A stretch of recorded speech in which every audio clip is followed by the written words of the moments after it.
Olá para vocês, tudo bem? Hoje é sexta-feira, dia 12 de dezembro de 2025. Eu quero desejar do fundo do meu coração que Deus abençoe cada um de vocês, sua família, seus amigos mais chegados, seus projetos, o trabalho do pequeno, daquele bem miúdo que junto com outros também pequeninos como ele ajuda a sustentar essa nação. Abençoa, Senhor, o médio ao grande, e que as bênçãos do Senhor corram atrás de você, conforme Deuteronômio capítulo 28, versículo 2, que diz assim: todas essas bênçãos virão sobre ti e te alcançarão se obedeceres à voz do Senhor teu Deus. É o que está lá. Tá bom? Tem um link no corpo dessa mensagem para quem quer se batizar nas águas pela Igreja do Porto de Cristo, Pastor Sandro Rocha. Hoje, eu quero trazer uma mensagem para vocês, eu separei aqui, para poder dizer para vocês. O princípio das dores, é o sermão que Jesus falou. Está em Mateus capítulo 21, versículo de 5 a 19. É o sermão profético, o princípio das dores. Vamos começar abordando a questão da ilusão da grandeza humana. Que o ser humano, eu sou tal, se acha o tal, né? Quando os discípulos admiraram o templo, Jesus respondeu revelando que nenhuma estrutura humana, por mais grandiosa que fosse, permaneceria para sempre. O Templo de Jerusalém, com dimensões imponentes, de aproximadamente 400 a 500 metros, a história nos mostra isso, renovado por Herodes e seus sucessores, ele era revestido de folhas de ouro e pedras polidas para brilhar ao sol. Impressionava. Qualquer pessoa que passasse e olhasse impressionava. Mas Jesus expôs a fragilidade daquilo que os homens constroem. No verso 6 ele declara assim, não ficará pedra sobre pedra. Acharam que estava louco, né? Isso se cumpriu em 70 depois de Cristo, quando Tito invadiu Jerusalém e destruiu completamente o templo, cumprindo exatamente o que Jesus profetizou. A lição é clara. Aquilo que parece inabalável aos olhos humanos não resiste ao juízo de Deus. E quando Deus diz para as pessoas profetizarem, acontece. O Senhor nos chama a não colocar a nossa confiança em templos, edifícios, tradição, religião ou estrutura humana, mas em Cristo, o único fundamento eterno. Ele nos alerta sobre o perigo de nos apegarmos ao visível e esquecermos o essencial, a vida com Deus, a obediência à sua palavra e ao preparo espiritual para o que virá. Precisamos aprender a viver para aquilo que permanece e não para aquilo que brilha por fora, mas apodrece por dentro. Tem muita gente aí que é sepulcro caiado, bonito por fora, por dentro é podridão de ossos.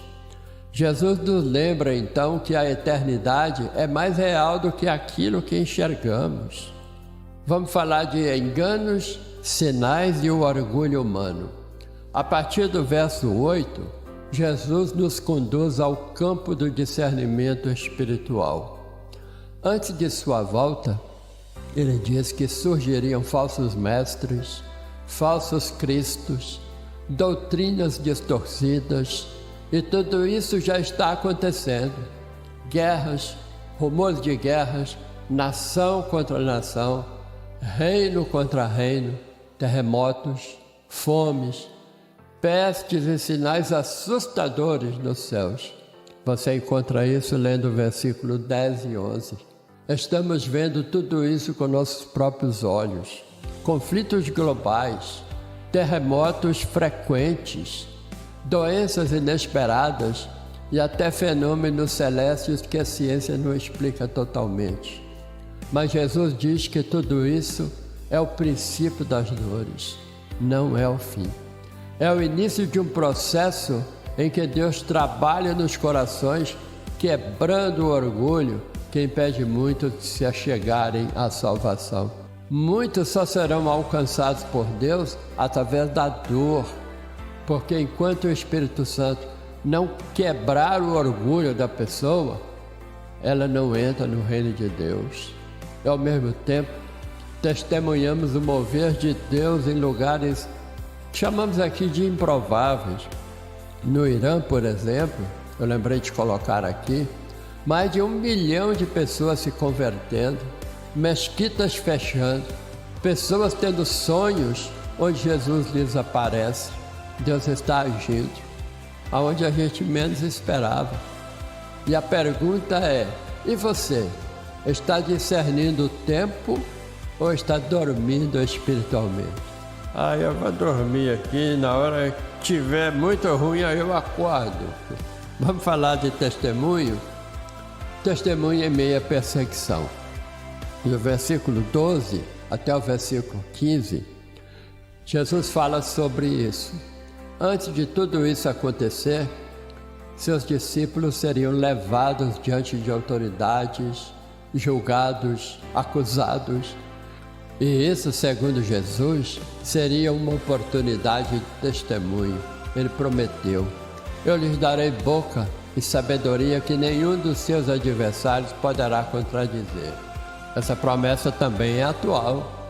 O Espírito Santo continua dando palavras sábias, respostas precisas, discernimento e intrepidez ao seu povo, a você também que me assiste. Quando somos confrontados, ridicularizados por nossa fé, pressionados pela opinião pública ou até mesmo pelos sistemas deste mundo, o Espírito Santo coloca em nossa boca o que precisamos falar. Ele guia, fortalece e nos ensina. O mundo tenta nos intimidar, mas o Espírito nos capacita. É exatamente nos dias de maior tensão que Deus demonstra o seu poder. O cristão não precisa temer os cenários futuros, precisa apenas permanecer cheio do Espírito, porque quem está cheio do Espírito Santo nunca fala sozinho, ele fala com a autoridade que vem lá do céu para ele. Vamos falar de firmeza, perseverança e batalha dentro da própria casa? O versículo 16, isso mesmo, o versículo 16, revela uma realidade dolorosa. Até pelos pais, irmãos, parentes e amigos sereis traídos, é o que disse Jesus. Muitas vezes a oposição mais intensa vem de quem mais amamos. Pessoas da própria família podem não compreender nossa fé, questionar nossas escolhas espirituais, ridicularizar os valores bíblicos ou pressionar para que vivamos segundo o que elas pensam e não segundo a palavra. Jesus não romantiza a fé. Ele mostra que seguir a Cristo pode provocar rupturas familiares, conflitos emocionais e incompreensão. Devemos aceitar que cada pessoa é como ela é, mas ele também declara: de modo nenhum se perderá um fio de cabelo da sua cabeça. Eu já perdi um punhado, né? Ele está dizendo com isso que nenhuma dor, rejeição ou perda passa despercebida diante de Deus. A chave está no versículo 19.